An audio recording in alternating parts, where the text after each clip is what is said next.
السلام علیکم ورحمۃ اللہ وبرکاتہ۔ معزز ناظرین، جیسے کہ ہمیں معلوم ہے کہ عنقریب اور بہت ہی جلد ہم ذی الحجہ کے مہینے میں داخل ہونے والے ہیں۔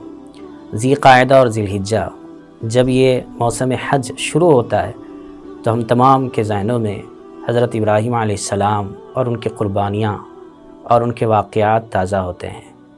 ظاہر سی بات ہے کہ اسلامی تاریخ اور قرآنی واقعات انسان کے سامنے پیش کرنے کا مقصد ہی یہ ہے کہ اس کے ذریعے سے سبق لیے جائیں۔ کوئی بھی قوم اور ملت اگر اپنی ماضی یعنی پچھلی پریویس تاریخ سے سبق حاصل نہیں کرتی تو ایسی صورت میں وہ باشعور اور صلاحیت مند امت نہیں کہلاتی۔ واقعات کے پیش کیے جانے کا مقصد ہی یہ ہے کہ اس کے ذریعے سے حالات کے اعتبار سے سبق لیے جائیں۔ اس لیے اللہ پاک نے قرآن پاک کے اندر جہاں پر انبیاء علیہم السلام یا قوموں کا تذکرہ کیا، وہاں پر فرمایا فَقْصُصِ الْقَصَصَ لَعَلَّهُمْ يَتَفَكَّرُونَ کہ آپ ان واقعات کو، ان سچے واقعات کو بیان کیجئے تاکہ لوگ غور و فکر کریں۔ مطلب یہ ہے کہ غور و فکر کر کے ان حالات سے سبق لے کر اپنی زندگیوں کو اس کے اندر ڈھالیں تاکہ دنیا اور آخرت دونوں اعتبار سے انسان کی کامیابی اور کامرانی ہو سکے۔ ابراہیم علیہ السلام کے واقعے کے اندر بہت ساری حکمتیں اور بہت سارے اسباق موجود ہیں۔ ہم نے پچھلی ویڈیو کے اندر یہ بات بتائی تھی کہ ان کی دعوت کے سب سے پہلے مخاطب یعنی ان کا سب سے پہلا جو گروہ تھا وہ ان کا گھر تھا، ان کا خاندان تھا اور ان کے والد تھے، اور اس کے بعد دوسرے نمبر پر انہوں نے دعوت پیش کی تھی اپنی قوم کے سامنے، لیکن ان دونوں نے بھی انکار کیا۔ تیسرے نمبر پر انہوں نے دعوت پیش کی تھی وقت کے بادشاہ کے سامنے، اقتدار سنبھالے ہوئے شخص کے سامنے۔ جب یہ دعوت انہوں نے وہاں پر پیش کی تو ظاہر سی بات ہے کہ اس اقتدار کو سنبھالنے والے شخص نے، اس ایڈمنسٹریشن کو چلانے والے شخص نے مختلف قسم کی باتیں کہیں، الگ الگ اور عجیب عجیب مثالیں پیش کرنے لگے۔ دونوں کے درمیان میں بہت زبردست ڈیبیٹ ہوا، اور ڈیبیٹ بہت ہی عقلی اور علمی بنیاد پر تھا۔ جب حضرت ابراہیم علیہ السلام نے دیکھا تو اس کا واقعہ اللہ تعالیٰ نے قرآن پاک میں پارے 3 کے اندر فرمایا أَلَمْ تَرَ إِلَى الَّذِي حَاجَّ إِبْرَاهِيمَ فِي رَبِّهِ أَنْ آتَاهُ اللَّهُ الْمُلْكَ کہ آپ نے نہیں دیکھا کہ ابراہیم علیہ السلام جب اپنے رب کی نشانیوں کے سلسلے میں مباحثہ کر رہے تھے تو اس موقع پر انہوں نے کیا کہا؟ اِذْ قَالَ إِبْرَاهِيمُ رَبِّيَ الَّذِي يُحْيِي وَيُمِيتُ ابراہیم علیہ السلام نے کہا کہ میرا رب تو وہ رب ہے جو زندگی بھی دیتا ہے اور موت بھی۔ تو اس کے جواب میں بادشاہ نے جو بات کہی تھی وہ بالکل عجیب تھی۔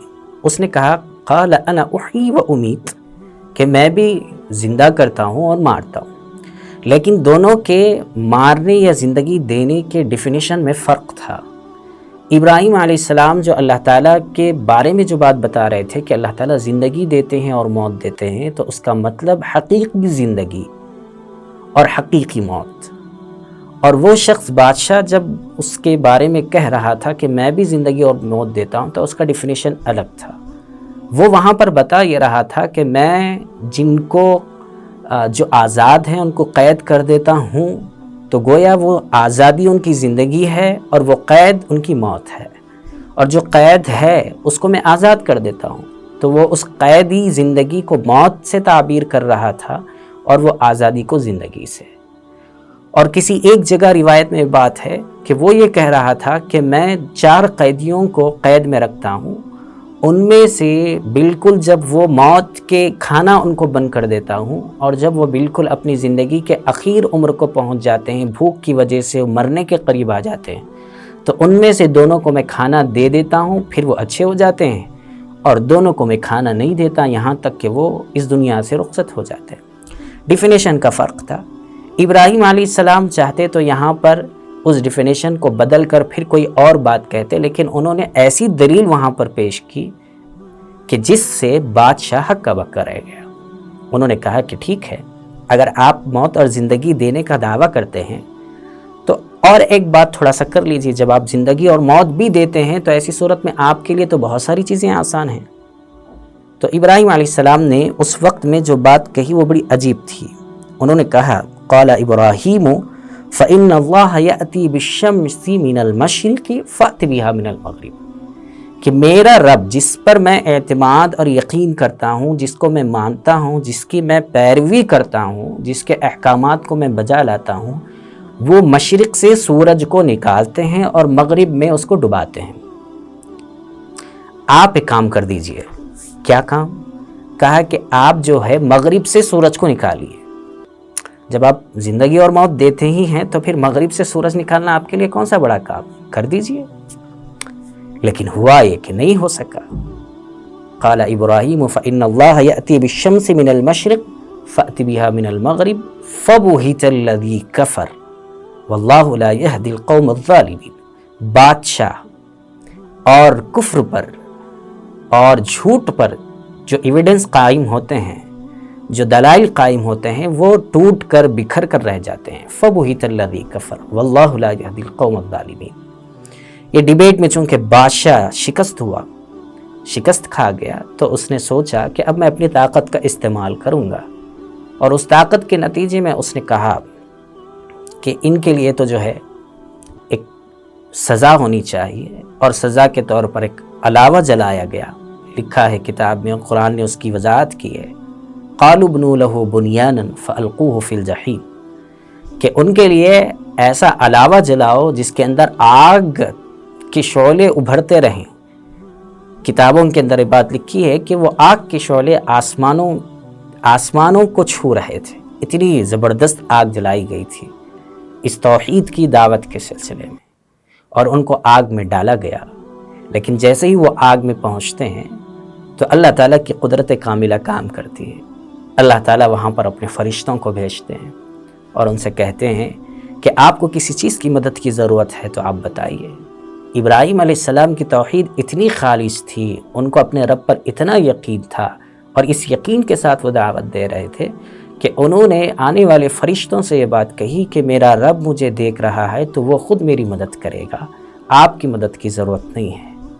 پھر اللہ تعالیٰ کو یہ ادا بہت پسند آئی، اللہ نے حکم دیا آگ کو، قلنا یا نار کونی بردا وسلاما علی ابراہیم، کہ اے آگ ابراہیم علیہ السلام کے لیے سلامتی اور ٹھنڈک اور ان کی سلامتی کا ذریعہ بن جا۔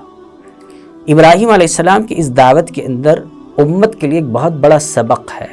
سبق یہ ہے کہ وقت کے نبی اور ان کے خاندان میں آگے آنے والی نسلوں میں انبیاء آنے والے تھے، انہوں نے حق کی دعوت دی، اور دعوت کے اندر جو اس وقت کا طریقہ کار تھا اس طریقہ کار کو اپنایا، اور اس دعوت کو پیش کرنے میں جو عقلی دلائل کی ضرورت تھی ان عقلی دلائل کو پیش کیا، اور اس کے باوجود قوم اور بادشاہ ہٹ دھرم ہوئے تو انہوں نے ان تمام کو برداشت کیا۔ نہ صرف قوم اور بادشاہ بلکہ گھر کے افراد بھی ان کے مخالفت میں اتر آئے، لیکن ان تمام کو برداشت کیا۔ ان تمام کو برداشت کرنے کے بعد میں اللہ کی دعوت کو لوگوں تک پہنچایا، تو جس کے نتیجے میں انہیں آگ میں ڈالا گیا تو وہ اس چیز کو بھی انہوں نے برداشت کیا، تب جا کر اللہ تعالیٰ نے ان کی زندگی کو اسوہ قرار دیا۔ قرآن پاک میں لقد کان لکم، قرآن پاک کے اندر یہ آیت آئی ہے جس کا مفہوم یہ ہے کہ ابراہیم علیہ السلام کی زندگی اور ان کے ساتھیوں کی زندگی آپ کے لیے آئیڈیل اور نمونہ ہے۔ موجودہ حالات میں ہمیں جو اس سے سبق لینا وہ یہ ہے کہ ہمیں اللہ تعالیٰ کے احکامات پر پورے اترنا چاہیے، قانون شریعت کے دائرے میں اپنی زندگی کو گزارنا چاہیے۔ اگر اللہ کے احکام کو بجا لانے میں کوئی بھی مسائل اور مصائب ہم پر آتے ہیں، چاہے ہمیں نکال دیا جانا پڑے، چاہے ہم پر پتھر پھینکے جائیں، چاہے ہمیں بدنام کرنے کی کوشش کی جائے، ان تمام حالات میں اپنے ایمان پر استقامت کے ساتھ جمے رہیں گے تو یقیناً جیسے اللہ تعالیٰ نے ابراہیم علیہ السلام کی مدد فرمائی ہے، ٹھیک اسی طریقے سے یقین کامل اگر ہو تو اللہ تعالیٰ کی مدد اس امت کے ساتھ بھی ضرور آئے گی۔ اس لیے اقبال نے کہا تھا، یقین محکم عمل پہ ہم محبت فاتح عالم۔ نہ صرف ہمیں اس وقت میں اپنے دین پر جمنے کی ضرورت ہے، بلکہ اپنے گھر والوں کو، اپنے خاندان کو اور اپنے عزیز و اقارب کو اور پوری امت تک اس دین کو پہنچانے کی ضرورت ہے۔ لیکن تاثیر اسی وقت آئے گی جب زندگی کے اندر عمل ہوگا۔ اللہ تعالیٰ سے دعا ہے کہ اللہ تعالیٰ ہمیں کہنے اور سننے سے زیادہ عمل کی توفیق عطا فرمائے۔